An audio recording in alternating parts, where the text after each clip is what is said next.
काय इथे पॅनल लावायचे 8 वरती 8 पॅनल लागणार. हा. स्ट्रक्चर येणार वरती हां 1 फीटाचा, याच्यावर 8 पॅनल लागणार. आणि अर्थिंग कुठे लागणार आहे इथे वर अरेस्टर लागणार. इथे वर अरेस्टर लागणार. अरेस्टर वर इथे अरेस्टर लागणार. इथे खाली 2 खड्डे होणार. पॅनलची अर्थिंग इथे जाणार, पॅनलची आणि अरेस्टरची. हां पॅनलची आणि अरेस्टरची पॅनलची स्ट्रक्चरची अर्थिंग आणि अरेस्टर इथे लागणार. हो. ओके. आणि वायरिंग कशी आहे पॅनलची? पॅनल इथे आहेत. हां इथून फिरून आपल्याला अशी भेटेल.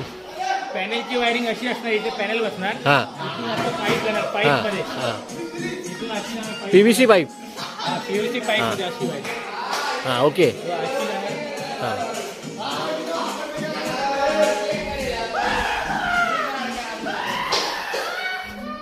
अशी जाणार पाईप मध्ये. हां. पाईप टू पाईप जाणार. हां पाईप टू पाईप अशी जाणार सरळ. हां अशी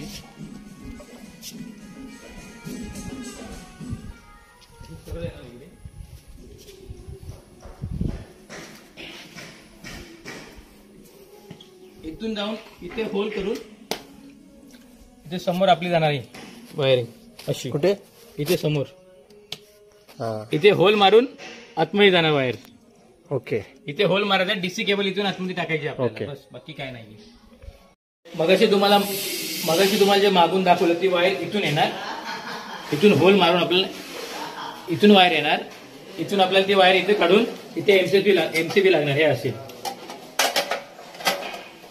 याच्या आतमध्ये हे लागणार. किती? 3 MCB लागणार असे. ओके. इथे 3 MCB फिट करायला लागतील. इथून वायर काढून पाईप मध्ये या फ्लेक्झिबल मध्ये टाकून. ठीक आहे. जोरा. ओके. Earthing rod. आता दाखवतो जागा कुठे लावायची आता. चल आता तुम्हाला दाखवतो कुठे अर्थिंग रॉड टाकायचं आहे आणि अरेस्टर टाकायचं आहे. ठीक आहे. इथे 2 खड्डे करायला लागतील. इथे 2 खड्डे करायचे. इथे आणि इथे. हां नंतर आणि इथून जमिनीतून वायर टाकून जमिनीतनं वायर घ्यायची. टाईल्स काढून जमिनीतून आतमध्ये टाकून अशी वर येऊन एक अरेस्टर साठी जाईल आणि एक पॅनल साठी जाईल. अच्छा. इथून वायर जमिनीतून आतमध्ये घेऊन वरतून इथे एक अरेस्टर आणि स्ट्रक्चर आणि इथे टाकायची. इथे 2 खड्डे जमिनीतून इथून खालून जमिनीतून इथे एक अर्थिंग आणि इथे एक अर्थिंग येईल.